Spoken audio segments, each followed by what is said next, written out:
Hello, and welcome to the Law of Attraction Tribe podcast. I'm your host, Stephanie Keith. And today we're going to do a little bit of story time. I want to share with you a story that I almost put in my book, Trust the Universe. It ended up not going in the book just for, a lot of different reasons in terms of like how many things I could fit and word count and all that other stuff. But it's something I don't think I've ever really talked about on the podcast, but I wanted to share it because it was really the very first time I started to trust myself and my intuition and my first sort of like, I guess, awakening, as they say. Like I hate that word because I just feel like it's a different meaning for a lot of different people, but I want to share it. And I just want to share some background on me and how I got to this point and how it's not always as glamorous as it seems when you're going through this spiritual awakening, quantum shift type of thing.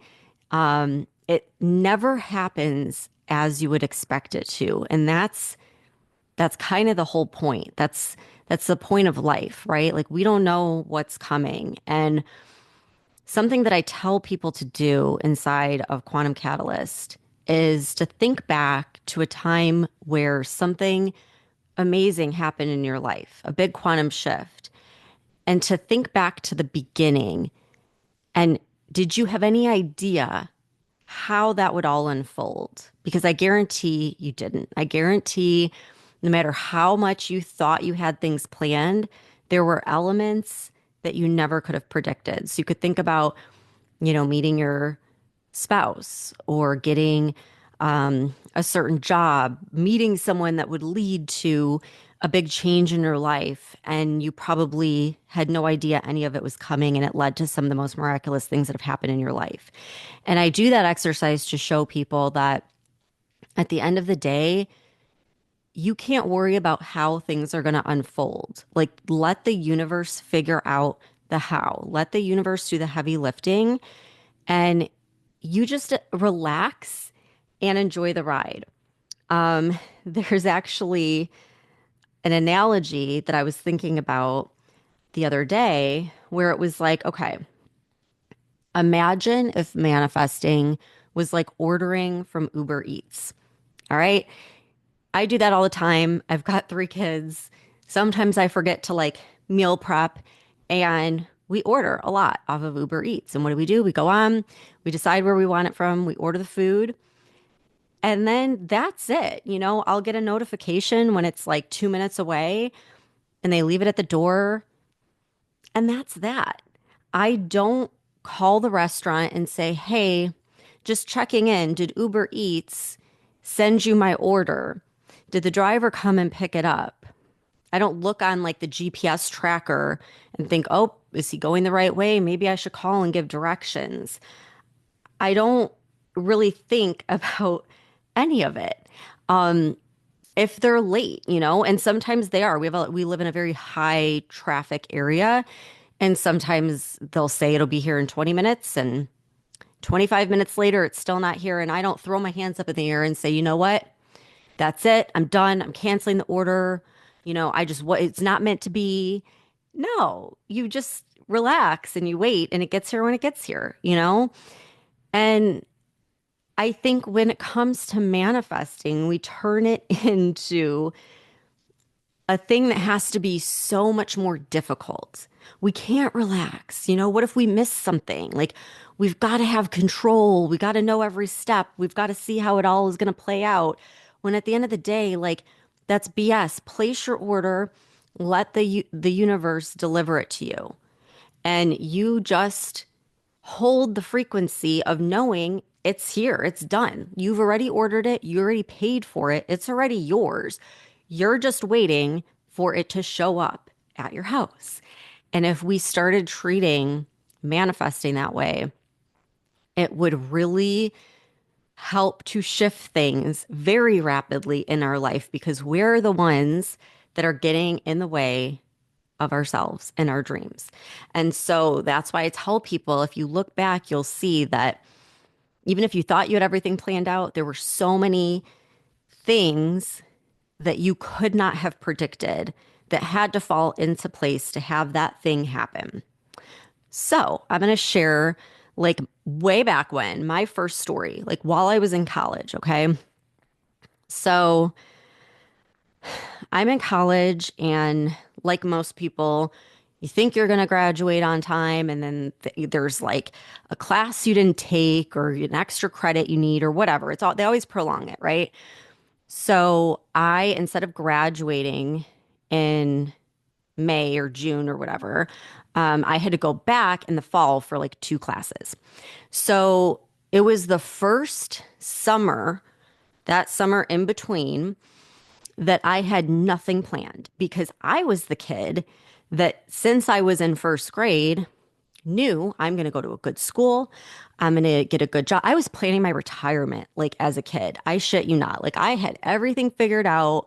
I was so serious about being the best, getting the good grades, doing every single thing my teachers and my parents told me to do. Like I was that kid.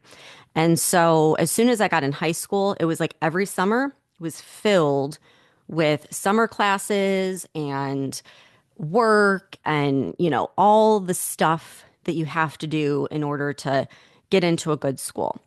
So this was the first summer that I had nothing planned. And I was pretty pissed because I'm like, I did like above and beyond what most people do. I worked my ass off. I got good grades.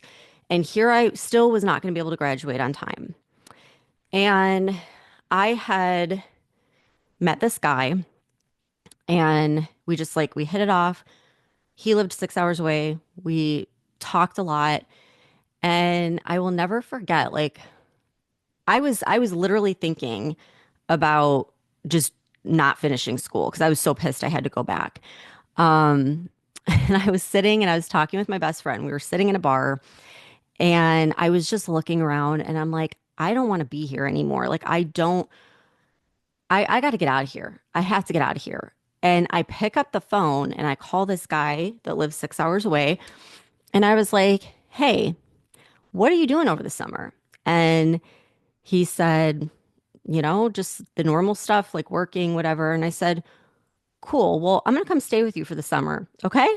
And he was like, oh, okay. And that was that. And I packed up my car and I went and stayed there in the summer. And I just remember like thinking, and I think I told my parents this too, that, you know, I have worked so hard and I'm going to do what I want to do for once. For once, I'm going to follow my heart. And my heart is telling me I want to get the hell out of this town. I don't want to be here a second longer. I just want to enjoy life a little bit and not have responsibility for this one summer left of my youth before I have to get a real job in the real world and whatever. And of course, they didn't agree. They thought this was like a horrible idea, but whatever. I'm like, I'm doing it. So I went and I stayed. It was in Southern Illinois. It's like a college town, but like very rural, but beautiful. I mean, just a place that if you've ever been there, you know it has this like very magical component to it. And it was looking back like the most magical summer of my life. And I'm so glad all these years later looking back that I did that because I just for the first time in my whole life I listened to my intuition and what I wanted to do. And even though it didn't make logical sense, I just felt this pull and I trusted it. And when I got there, I fully just embraced it and was so grateful that I can just be. I don't have a million things on my to-do list. I can just breathe and enjoy life for a little while.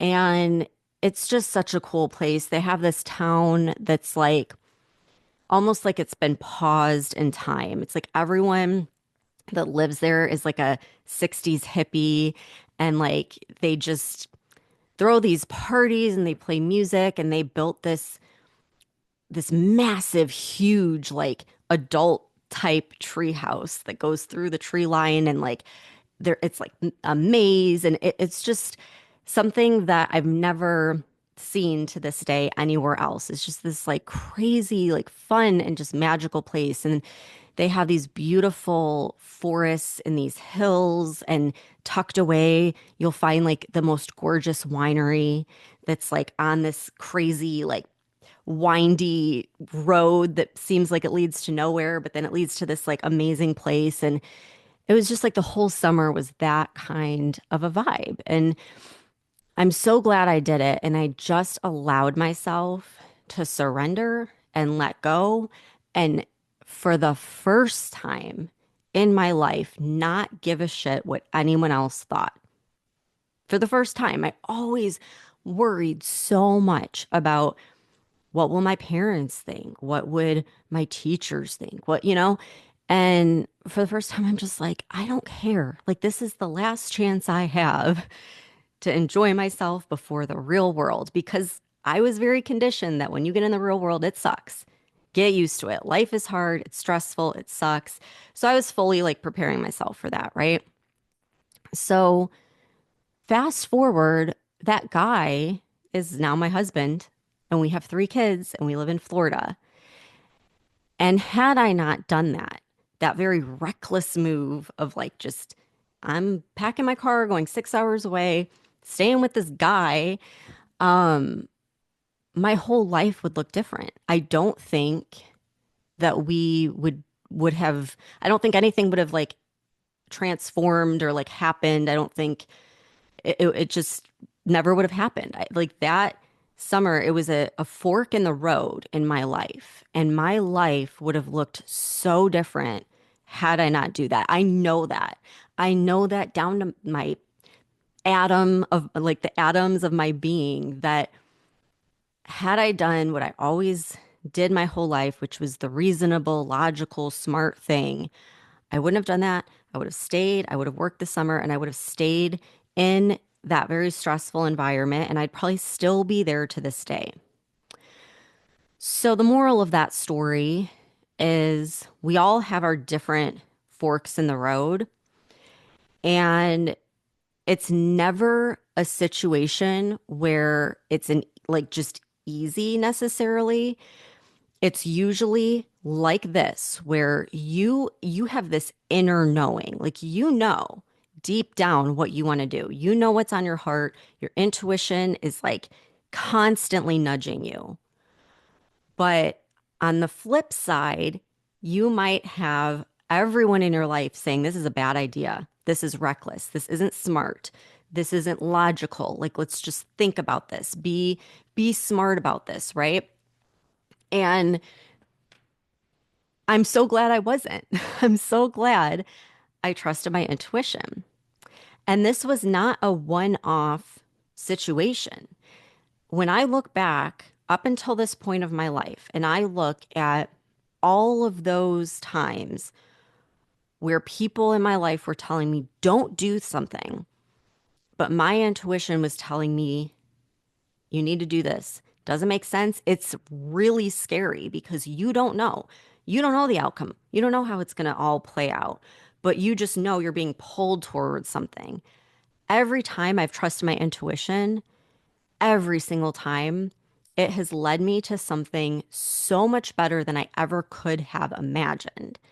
And every time I've ignored it, I've regretted it. Okay, so let me give you a couple other examples. So that was the first time. And I remember like that was really the first time I was like super tuned in to my intuition. I kept saying like, from here on out, I'm just going to follow my heart. I'm going to do what I want to do for once. And I'm going to listen to, this little voice inside of me. And that voice, I found when you ignore it, it gets louder, or things, your life will kind of be shaken up to get you to pay attention more. So, there was that. Then like another unexpected event was I got pregnant with Alexis, my first daughter. I was the first one out of my friends, which completely, changes your life. I mean, here I was just starting out my corporate career, had this plan, like I said, that I've had since I was in first grade of climbing the corporate ladder. And then when you have a kid, like everything changes, right? And I look back and I think, thank God, because I was young enough to where I feel like I learned this lesson before most people usually do, which was that my job didn't matter. My title at a company didn't matter.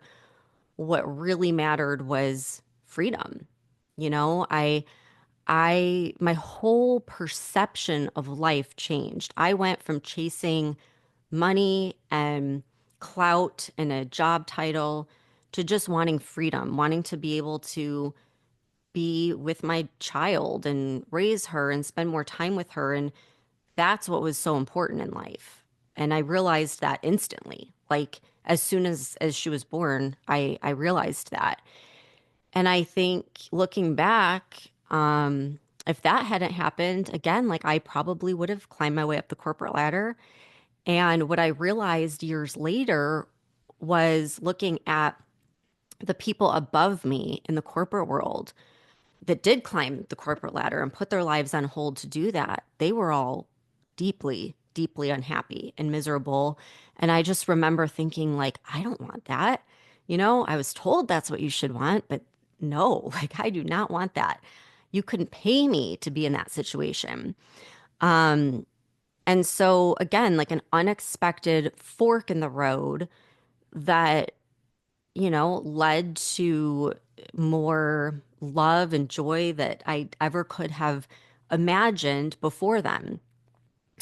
Then the next big thing was, well, I guess like right after that, that's when I found out about the law of attraction and, just started playing around with that and manifested my dream home in 3 months and just felt like, okay, I got this. I understand how it works. I'm going to apply it. And the next big thing was moving to Florida. I always knew, like ever since I was a kid, I always knew I wanted to move to Florida. This is where we would vacation.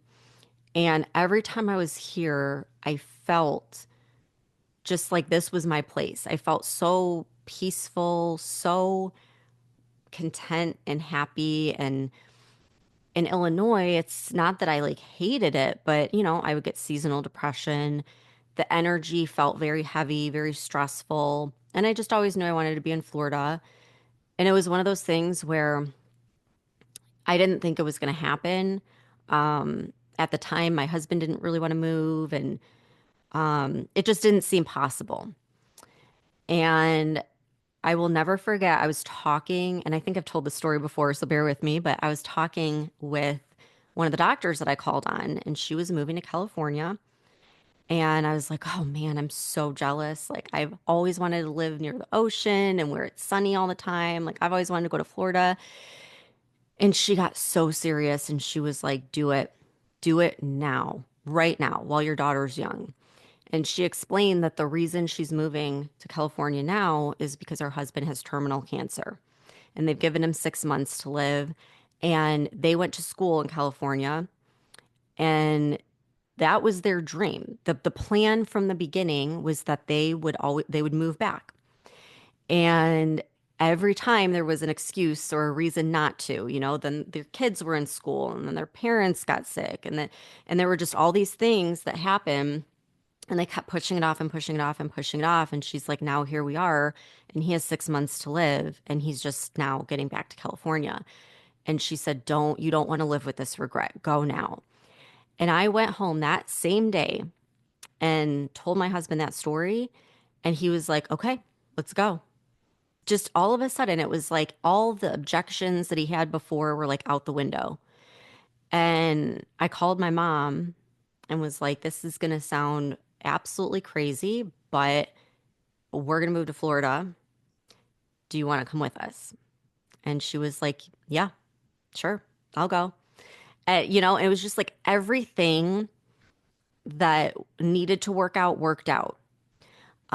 right before we had set kind of like a time frame of when we wanted to move, and I had started putting feelers out and wasn't finding anything with my company. And about a month before we were going to move, I I'm talking, I get a phone call from this guy who he was one of the guys that hired me. And he's like, "Hey, the rumor is that you're moving to Florida." And I was like, "Yeah, that's the plan." And he's like, "Well, you're staying with the company?" And I was like, "Well, I want to, but I haven't heard from anyone. I've sent emails out. I've tried calling people. I'm just hoping something will happen." And he's like, "Well, guess what? I just became director and I'm over the state of Florida and I am going to get you an interview. So pack your bags. You're getting on a plane. You're going to go meet with this guy." So my husband and I packed our bags and we met with the guy, instantly like hit it off. He was like, "Absolutely, I'll hire you." And so then we start driving to all the hospitals in the area because my husband had just gotten his respiratory degree, and he just walks in a hospital, which you're not even allowed to do now. Like they have security, they don't let you do that anymore. But at the time, I don't know, like he was able to get in and he happened to run into the director that happened to be renting at the same place we were looking to rent when we moved. And this guy had moved from out of state and they were the same age and they just like hit it off and he was offered a job. So just like everything that had to fall into place just fell into place seamlessly. And so, all of these instances are things that looking back, I'm like, how was I ballsy enough to do that? Because it's not easy. It's really scary when you just make these big, huge changes in your life and you don't really know the outcome. You don't know if things are going to work out, but you have this inner knowing, this nudge. And like I said, every single time it leads you down the best possible path. That has been my experience. And the more I resist it or I try doing things the logical way, that's when it gets louder. Things get thrown in my way to be like, "Hey, no, over here, this is what you should be doing." So those are just a few examples. I have so many of them, but the moral of the story, it all started with deciding that I am no longer going to follow what everyone else is telling me to do. I'm going to start listening to myself, even when it makes no sense, even when everyone in my life disagrees and thinks I'm being stupid. I'm going to do what I want to do and listen to that voice inside of me, that feeling, that gut feeling that's nudging me towards something. And so I literally just sat down and just felt like I had to record this. And whenever that happens, I get so many messages from people that are like, "That was for me." So I have a feeling there's someone out there listening that maybe is at that fork in the road where you're being pulled towards something and it doesn't really make sense. The people in your life don't get it, and you're feeling really conflicted and don't know which way to go. You have to do what's best for you, but I always, always, always recommend that you trust your intuition. Trust the pull that you're getting, knowing that there's no guarantees. I mean, you don't know how everything's going to play out either way. Just because you're following the path that's most traveled doesn't mean that's going to lead to happiness. Look at how many people follow that path and are miserable or stressed or burn out. Maybe try doing the path that you're being pulled towards that's a little bit different. Maybe that's going to lead you towards something that you can't see now, but is better than anything you could possibly imagine. And the other question I'll leave you with is ask yourself, if I don't do this, if I don't follow this nudge that I'm getting, 10 years from now, 20 years from now, at the end of my life, when I look back at this moment, am I going to feel regret for never even trying and seeing what path might unfold? Or will I be glad that I took the safe route, the quote unquote safe route, or like the most traveled route? Ask yourself that, because I know for me, it would be always wondering, what if? Like, what if I would have done that thing that I was being pulled towards? Like, what if I just allowed myself to follow my heart and take a chance on myself, on my dreams? So whoever is out there going through this message was for you. I can't explain it. I just feel like someone needed to hear it. And if you are feeling like you're on the edge of this fork in the road, this change, this transformation in your life, then I would invite you to take a look at Quantum Catalyst. That is my 6 month group coaching. It's like a mastermind. It's, I don't even know how to fully describe it because it's really not like anything else that's out there. But you have access to me and access to our community. And I cannot stress how important that is, especially when you're trying to manifest massive change in your life and you don't have the support in your life that you need. You don't have people that get it. You don't have people that are rooting for you, helping you when things don't go right or when you have these hard decisions to make. It does make a difference when you have people that get it and can, just be there, just listen, just, motivate you and cheer you on. And that's really what we do. We have live calls. You have a 6 month program where we go really, really, really deep into quantum manifestation. So basically, we're combining science, technology, and spirituality all into one. It's all intertwined. And it's definitely for people who know what manifestation is. You've done it, right? Like, you know how manifestation works. You've manifested things, you get it. You're, probably you've taken a lot of courses on it or whatever, and you're ready for something different, something deeper. You're ready for this quantum shift, okay, where you're transforming your life. You're ready for that. That is who this is for.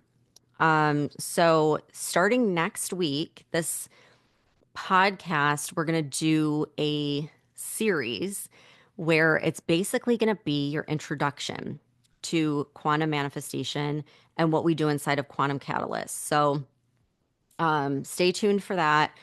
I'll do that on the podcast. If you want to get in with the early bird pricing, which has already started for people on my wait list, you can go to the link in the show notes or go to the lawofattractiontribe.com/quantum and check it out. See what it's all about. Message me on Instagram at Law of Attraction Tribe. If you have questions, that's the best way to get a hold of me. I check my messages. And if you're feeling like it's aligned, I would love to chat about it and see if it's a good fit. So, anyhow, I hope that if you're out there, this will help you. Maybe this is your sign to make a change, try something different, take the road less traveled. And I'll see you back here next week when we dive super deep into quantum manifestation. Thanks for tuning in.